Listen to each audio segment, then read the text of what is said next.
तो ये chapter number 4 है, उसका पार्ट 2 है। इसमें पहला पार्ट जो हम कंप्लीट कर चुके हैं, सेकंड पार्ट में छोटा सा टॉपिक बच रहा है। इससे पहले वाले लेक्चर में हम देखा ग्लोबलाइजेशन क्या होता है, लिबरलाइजेशन क्या होता है। अब हम पढ़ेंगे कि जो ग्लोबलाइजेशन मैंने आपको बताया कि दूसरी कंट्री हमारी कंट्री से ट्रेड कर सकती है, तो ये फेयर जो तरीका कौन रख सकता है। देखो ग्लोबलाइजेशन के फायदे तो नुकसान भी तो है। मान लीजिए अमेरिका ने कोई प्रोडक्ट इंडिया में बेचा, ठीक है, अमेरिका प्रोडक्ट यहाँ चल रहा है, लेकिन इसका उल्टा भी तो काफी नेगेटिव हो सकता है। इंडिया मान लीजिए कोई अपनी प्रोडक्ट है वो अमेरिका बेचना चाहती है, और अमेरिकन चाहते हैं कि मार्केट में जो प्रोडक्ट बिके वो सिर्फ अमेरिकन बिके, अमेरिकन के जो प्रोडक्ट है वो बिके। तो उनको क्या करना पड़ेगा, इंडिया वाले जो प्रोडक्ट है ना उनको बहुत महंगे कर देने पड़ेंगे। अगर वो महंगे हो जाएंगे तो लोग क्यों खरीदेंगे उसको। जैसे मान लीजिए प्रोटीन पाउडर है, वो अमेरिका में वही प्रोटीन पाउडर 5,000 का है, इंडिया वाले उस प्रोडक्ट को भी 5,000 में बेच रहे हैं। अब कस्टमर कौन सा खरीदे, तो क्या करेगा अमेरिका, उस पर टैक्स लगा देगा। मान लीजिए वो 5,000 का ना होकर के 6,500 रुपए का हो गया, तो सेम चीज है, सेम क्वालिटी है, तो लोग फिर भी कौन सा खरीदेंगे, जो अमेरिकन बेस्ड होता है। तो WTO होता है, पूरा नाम इसका वर्ल्ड ट्रेड ऑर्गेनाइजेशन। क्या नाम इसका, वर्ल्ड ट्रेड ऑर्गेनाइजेशन। ये जो अनफेयर प्रैक्टिस होती है ना, कंपटीशन अच्छा है, बहुत बढ़िया बात है, लेकिन कंपटीशन की आड़ में उसको नेगेटिव करना ये थोड़ा ठीक नहीं है। तो इसको जो मैनेज करने का काम है वो किसका होता है, वर्ल्ड ट्रेड ऑर्गेनाइजेशन का। सेकंड, डिक्रीज ट्रेड बैरियर, ताकि इजीली दूसरी कंपनी भी अपना इकोनॉमी चला सके। अगर मान लीजिए ट्रेड ज्यादा बढ़ जाएंगे, बैरियर ज्यादा बढ़ गए, तो सामने वाली कंट्री का कोई प्रोडक्ट डोमेस्टिक कंट्री में बिक नहीं पाएगा, तो ये नेगेटिव है काफी। दो वर्ड होते हैं इसमें लिखे हो आपके एनसीईआरटी में, एक डेवलप्ड, एक होता है डेवलपिंग। डेवलप्ड मतलब वो एक पर्टिकुलर स्टेज पर पहुंच चुका है, डेवलपिंग मतलब अभी ग्रोथ बाकी है। जैसे इंडिया जो है वो डेवलपिंग कंट्री में आती है, लेकिन फ्रांस है, चाइना, रशिया, यूएसए, जर्मनी, ये सब चीजें किसमें आती है, डेवलप्ड कंट्रीज में आती है, ठीक है। ये मैं बात करती हूँ जो, और हाँ मेनली जो अनफेयर प्रैक्टिस होती है, जैसे ट्रेड को बढ़ा देना, बैरियर को बढ़ा देना, ये कौन करती है, मेनली करेगी डेवलप्ड कंट्रीज, क्योंकि डेवलपिंग तो ये सब कर नहीं सकती ना। अगर वो ऐसा करेगी, अनफेयर यूज तरीके अपनाएगी, तो अनफेयर करने की वजह से क्या होगा, उन्हीं का जो ट्रेड है वो खराब होगा। लेकिन डेवलप्ड कंट्री की ऑलरेडी इकोनॉमी स्ट्रांग है, तो वो इस कारण से क्या करते हैं, अपने कंपटीशन को अपने पास ही नहीं आने देते, ये कारण होता है, ठीक है। अब इंपैक्ट ऑफ ग्लोबलाइजेशन, ये कॉमन सेंस है, आप खुद भी बता सकते हैं। देखिए ग्लोबलाइजेशन की वजह से क्या होता है, प्रोडक्ट के अंदर क्वालिटी बढ़ने लगी। जैसे कि मान लीजिए आईफोन है, लोग आईफोन खरीदते हैं, वो आते हैं मान लो 1.5 लाख रुपए का, वही चीज सेम क्वालिटीज सैमसंग के अंदर मिल रही है। तो अब क्या होगा, आईफोन को उस मार्केट में बढ़ना है तो उसको अपनी और क्वालिटी पे इंप्रूवमेंट करना पड़ेगा, लाइक कैमरा, टच स्क्रीन हो गई, या उसमें सिक्योरिटी की जो ऑप्शन होता है वो हो गया। तो at the end of day बढ़ कर ये क्वालिटी, क्योंकि कंपटीशन से हमेशा क्वालिटी बढ़ती है। कॉम्पिटिटिव एग्जाम में देखिए जो बच्चे सेलेक्ट होकर जाते हैं वो किस वजह से उनकी क्वालिटी बढ़ रही है, कॉम्पिटिशन की वजह से।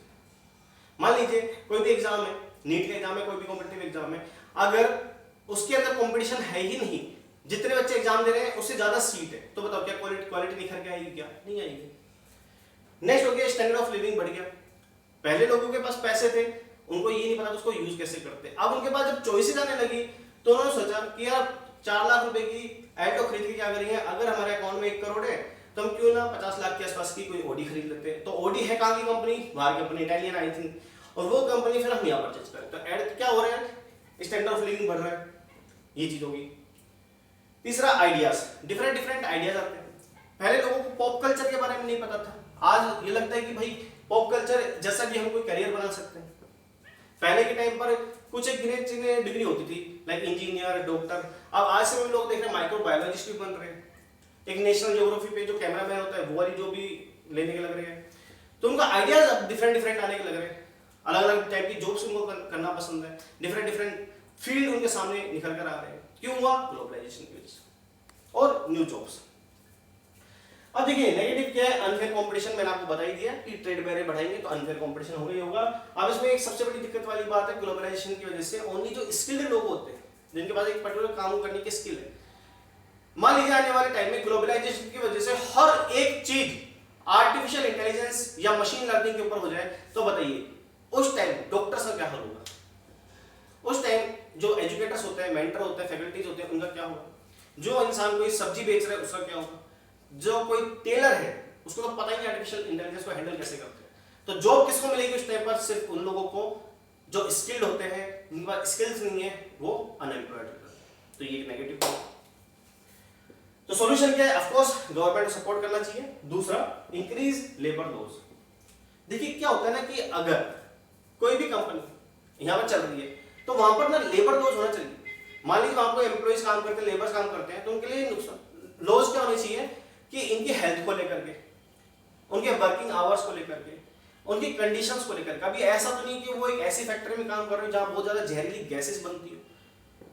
उनकी सैलरी को लेकर, काम है 2500 रुपए दिन का, लेकिन वो पे कर रहे हैं 500 रुपए एक दिन का, तो इसके लिए बनना चाहिए। एनवायरमेंट सेफ होना चाहिए वुमेन्स के लिए मिली कि भाई जब लेडी प्रेग्नेंट होती है तो क्या उस टाइम पर उनको पेड लीव मिल रही है, नहीं मिल रही। मान लीजिए कोई लेडी प्रेग्नेंट है, 1 महीने तक वो घर पे है और उसकी आमदनी इतनी कम है, अगर उस महीने उसने नहीं कमाया तो वो नेक्स्ट डे सर्वाइव नहीं कर सकती। तो कम से कम ये है कि ऐसी क्रिटिकल सिचुएशन में कंपनी उनको पेड लीव दे कि भाई उनको पैसा भी मिल रहा है, छुट्टी भी मिल रही है। तो ये होता है लॉज बनना। ठीक है, आगे बात करते हैं, एक वर्ड हो रहा है SEZ। SEZ का पूरा नाम क्या होता है? Special economic zone. क्या होता है स्पेशल इकोनॉमिक जोन? इनमें क्या होता है, स्पेशली गवर्नमेंट के द्वारा कुछ फैसिलिटीज प्रोवाइड की जाती है। अगर गवर्नमेंट इसमें क्या करते हैं, बहुत सारे को लुभावने अवसर देती है ताकि ज्यादा से ज्यादा इन्वेस्टमेंट हो। फॉर एग्जांपल, यहाँ लेबर लॉ जो बहुत फ्लेक्सिबल कर देते हैं, जैसे कि मान लीजिए उनको छुट्टी चाहिए, उसके अकॉर्डिंग लॉज बन गए, सैलरी के अकॉर्डिंग लॉज बन गए, उनके रहने वहने की खाने की व्यवस्था के अकॉर्डिंग लॉज बन रहे हैं। तो ज्यादा से ज्यादा जो ऐसे जोन होंगे वहां पर लोग काम करने आएंगे, काम करने आएंगे तो इंफ्रास्ट्रक्चर बढ़ेगा, इंफ्रास्ट्रक्चर बढ़ेगा, मशीनरी सब चीजें जो भी आएंगी। और उससे क्या हुआ, फॉरेन इन्वेस्टमेंट। मान लीजिए मैं किसी बाहर कंपनी में बहुत बड़ा बिजनेसमैन हूँ और मुझे यहाँ पर किसी गांव में फैक्ट्री डालनी, लेकिन मान लीजिए गवर्नमेंट सपोर्ट ही नहीं कर रही। एक गवर्नमेंट सपोर्ट करती है कि भाई आप आइए, हम आपको इंसेंटिव्स प्रोवाइड करेंगे, हम आपको फायदा प्रोवाइड करेंगे। जैसे कि मान लीजिए अब इसमें क्या ध्यान रखें कि नो टैक्स फॉर 5 ईयर। अगर मान लीजिए कोई कपड़े बनाने की कंपनी है, मैं बाहर से यहाँ डालता हूँ, अगर कोई भी प्रोडक्ट पे मैं टैक्स ही नहीं दे रहा हूँ गवर्नमेंट को, तो जो भी प्रॉफिट होगा वो मेरा होगा। तो बताइए इस लालच में, इस लुभावने अवसर की वजह से बाहर का पैसा कंट्री में आएगा नहीं आएगा, ये होता है। तो इसी के साथ एक कंप्लीट चैप्टर होता है आपका ग्लोबलाइजेशन पर डिस्कस करिए सब बातें। और फिर भी आपको कोई डाउट हो आप कमेंट सेक्शन में पूछ सकते हैं। ये चैप्टर नंबर 4 है, I think chapter number 5 10th class का सबसे लास्ट चैप्टर है। इसको कंप्लीट करने के बाद आपकी 9th और 10th कंप्लीट हो जाएगी। ठीक है, तब तक के लिए थैंक यू।